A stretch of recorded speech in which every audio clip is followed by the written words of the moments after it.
Ukuronka ibiyoba gisigaye ari ikibazo gikomeye, bibonetse naho usanga bizimvye cane.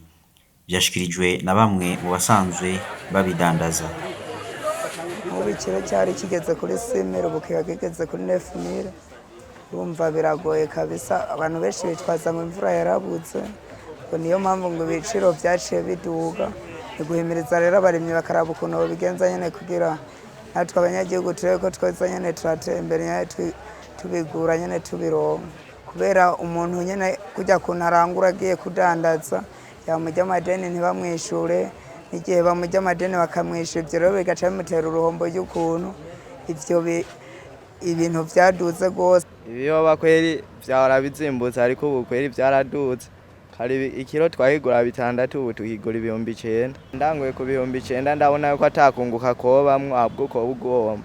Ko ndanguye ku 9,000 ngaca shirako n'amakara naguze. Cambona yuko noca mpomba. Kare ariko twarangura 6,000. Ubu naca nkuramwo nka 11, nkaca ngura amakara y'igihumbi, nkaca mbika 4,000.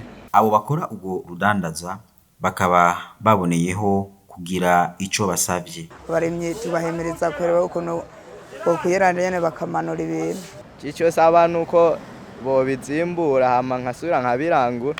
Aho twashoboye guca mu isoko yo kuri Kotebu, twasanze abadandaza bake cane aribo bafise ibiyoba. Ikiro kimwe kikaba kiriko kiragurwa 9,000.